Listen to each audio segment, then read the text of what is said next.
สบายดีเพื่อนทุกคนวันนี้วันที่16 เดือน 5 2019มาพักอยู่ที่โรงแรมฮิลตันอยู่ติดกับไอคอนสยามเนาะหลายท่านก็เคยมาแล้วหลายท่านก็ยังบ่เคยมาอยากให้เบิ่งบรรยากาศยามเช้าอยู่ริมแคมแม่น้ำเจ้าพระยาเนาะมันริมโทษก็อยากให้เบิ่งบรรยากาศยามเช้าจริงมาแต่วานนี้แล้วมาแต่วานนี่แหละมาฮอดแล้วเมื่อยเนาะแล้วบ่ได้ถ่ายให้เบิ่งซ้ำอยากให้เบิ่งบรรยากาศแคมแม่น้ำเจ้าพระยาเลยบรรยากาศครึมๆจักหน่อยตึกก็สูงนี่ไอ้ที่สำคัญนี่ไอคอนสยามอยู่ติดเลยติดกับหมอพักเมื่อวานนี้ก็ได้ย่างไปเลาะละ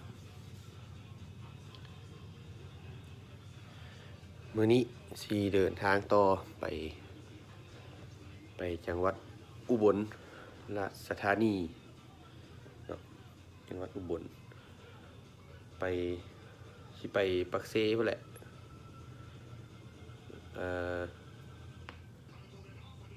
แล้วก็สิกลับมาทางกรุงเทพอีกรอบหนึ่งแต่บ่ได้พักมาแถวนี้กลับแล้วบินไปเวียงจันทน์เลยให้แชร์ประสบการณ์ให้ฟังว่าห้องพักที่พักค่อนข้างดีแต่ว่าบ่ได้ถ่ายให้เบิ่งว่านี่มันหกแล้ว เนื่องจากว่าสงครามอยากนักแน่จักหน่อยเมื่อคืนนี้อุปกรณ์เตรียมพร้อมกระเป๋ายังบ่ได้เก็บหกแต่ว่าห้องดีหล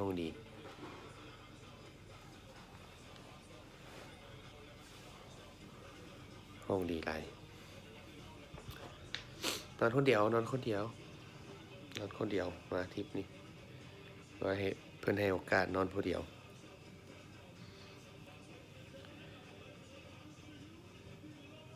คืนนี้ก็สังสรรค์กันหน่อยนึงเปิดอยู่10 กระป๋อง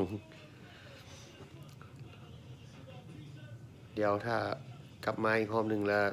เดี๋ยวสิรีวิวให้เบิ่งอีกรอบนึงเด้อบาย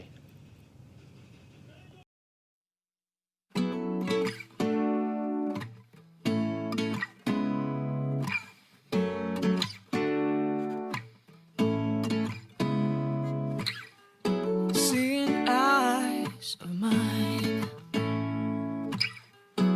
what do you feel beside? I don't know where we're gonna fly like you did sometimes. Seeing eyes of mine, love, love, love. I wanna be strong, strong. We're doing wrong, wrong, wrong, but I'll try to fix it. Strong, strong, we're doing wrong, wrong, wrong, but I'll change it.